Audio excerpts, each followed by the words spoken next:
Assalamualaikum warahmatullahi wabarakatuh. Selamat pagi semuanya. Ya, baik di sini nama Bapak Muhammad Jabar, ya guru mata pelajaran IPA. Ya, biasanya saya mengajar di kelas 9. Saya akan memperkenalkan mengenai pengenalan kurikulum 2013 untuk siswa baru tahun 2001-2002, khususnya kelas 1. Oke. Materi yang akan disampaikan adalah kurikulum 2013. Apa sih itu kurikulum 2013, kemudian kenapa kita menggunakan kurikulum 2013, bahwa kurikulum 2013 adalah berlaku dalam sistem pendidikan yang ada di Indonesia. Nah, dalam kurikulum 2013 ada beberapa aspek, diantaranya adalah aspek pengetahuan, itu yang pertama, kemudian aspek keterampilan, dan yang ketiga adalah aspek sikap dan perilaku. Aspek pengetahuan itu diambil dari hasil ujian tertulis, ya, pengumpulan tugas dan lain-lain. Sedangkan aspek keterampilan biasanya dengan praktikum, praktek, kemudian hafalan dan lain-lain. Dan aspek sikap dan perilaku ini adalah penilaian sehari-hari di lingkungan sekolah. Kemudian bisa berkaitan dengan pembiasaan di sekolah juga. Dan di sekolah kita di SMP 4767 biasanya setiap pagi ada pembiasaan. Salah satunya adalah literasi.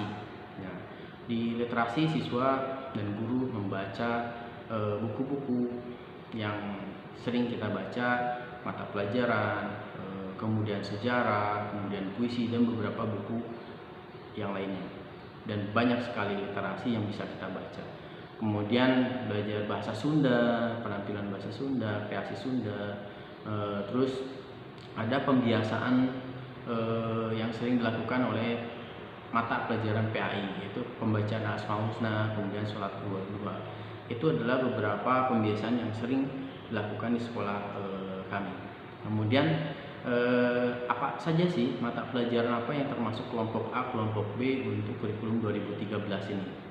Yang pertama, ini kelompok A, gitu kayak pendidikan agama Islam, PPKN, matematika, bahasa Indonesia, IPA, pengetahuan sosial, kemudian bahasa Inggris. Dan kelompok B adalah seni rupa, pendidikan jasmani, prakarya, dan bahasa daerah atau muatan lokal, bahasa Sunda khususnya. Kemudian pembelajaran di sekolah kita ntar pada saat PJJ ini seperti apa? Nah, di SMP 47 pembelajarannya yaitu dengan jarak jauh karena kondisi masa COVID-19 ini masih berlangsung. Jadi mau nggak mau tahun ajaran sekarang 2021-2022 ini pembelajaran kita dengan dua metode. Yang pertama daring dan luring. Apa sih daring? Apa sih luring? Nah, untuk daring ini dilaksanakan secara online. Ya, secara online di mana menggunakan aplikasi berbasis web, ya, bisa juga menggunakan Google Classroom, ya, menggunakan HP Android atau enggak laptop. Jadi misalkan kalian memiliki kuota yang lebih, internet yang ada di sekolah atau enggak di rumah masing-masing, tapi karena COVID ini kalian melakukan pembelajarannya yaitu di rumah masing-masing, ya. Nah, biasanya guru mengirim tugas dengan cara WA, ya, mengirim WA, kemudian ada dengan aplikasi Google Classroom atau dengan blog, ada aplikasi Quizizz, Kahoot, dan macam-macam. Itu tergantung dari guru mata pelajarannya masing-masing. Ya, biasanya gurunya mengirim tugasnya melalui WA dan Classroom. Nah, di mana setiap guru memiliki grup masing-masing, ya. Grup masing-masingnya melalui WA, melalui wali kelas, kemudian melalui orang tua, dan itu diingatkan setiap harinya. Dan pembelajaran kita daring itu dari mulai hari Senin sampai hari Jumat, untuk Sabtu libur, ya. Dan ini aplikasi yang sering digunakan pada saat pembelajaran online, ya, Classroom, ya, dengan HP Android. Kalau misalkan kalian memiliki IndiHome, internet di rumah, ya mudah-mudahan itu bisa digunakan untuk pembelajaran kalian. Dan yang selanjutnya, apa sih luring? Oke, untuk luring adalah pelajaran di luar daring. Ya, siswa ini menggunakan modul dari sekolah. Jadi, ketika ada siswa yang tidak memiliki HP, ya, tidak memiliki laptop atau internet, jadi siswa di sini oleh kurikulum dan wali kelas akan mendata siswa mana saja yang tidak memiliki HP, ya. Karena kita akan memberikan sebuah modul dan modul tersebut akan diambil setiap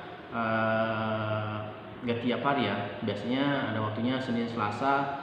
Nah, minggu depannya kita kumpulkan. Modul itu seperti apa? Modul adalah beberapa kumpulan mata pelajaran, ya, mulai pelajaran tadi PAI, ya, PPKN sampai prakarya.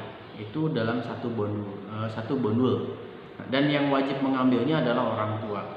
Jadi orang tua datang ke sekolah pagi-pagi, di sana ntar di SMP akan ada jadwal piketnya dan langsung memberikan, dan wajib mengisi daftar hadir pengambilan modul tersebut. Dan ketika minggu depannya mengumpulkan, orang tua lagi yang memberikan. Ini tujuannya adalah untuk mencegah penyebaran virus COVID-19. Ya, di situ. Jadi wajib oleh orang tua. Siswa tidak boleh ke sekolah.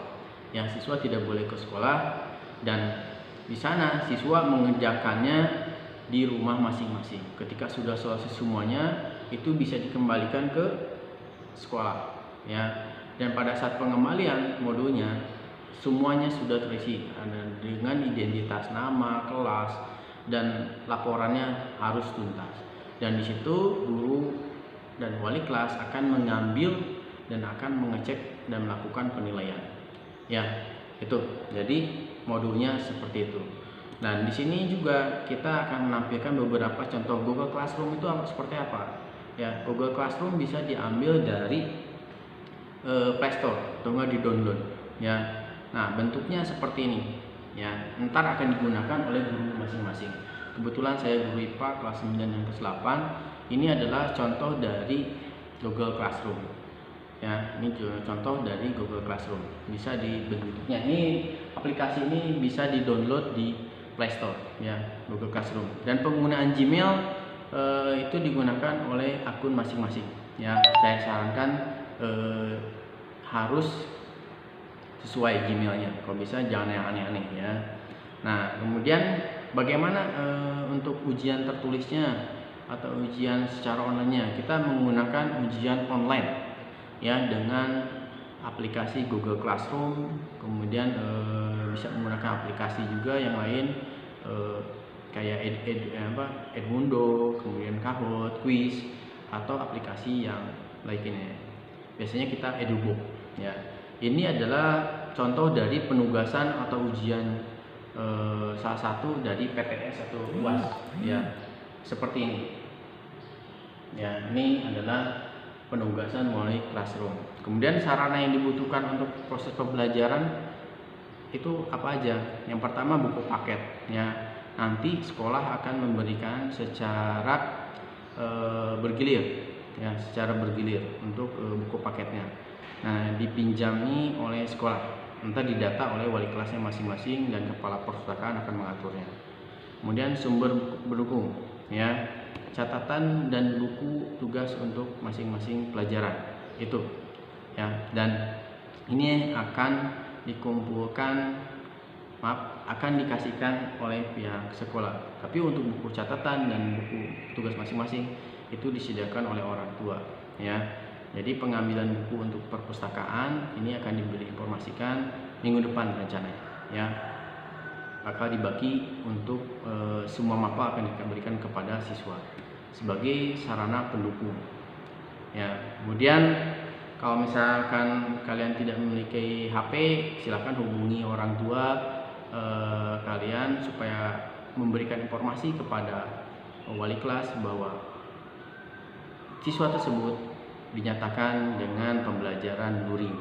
Itu. Jadi kalau misalkan daring, laksanakan dengan menggunakan HP atau laptop, sedangkan luring siswa bisa datang ke sekolah, tapi yang datangnya adalah orang tua. Itu mengenai pengenalan kurikulum 2013, ya. Dan Bapak ucapkan terima kasih. Mudah-mudahan informasi yang berkaitan dengan kurikulum 2013 khususnya di SMP 47 dan 67 bisa memberikan informasi ya. Jika ada pertanyaan yang kurang paham dan tidak mengerti, bisa langsung ke wali kelasnya masing-masing. Sekali lagi saya ucapkan terima kasih. Assalamualaikum warahmatullahi wabarakatuh.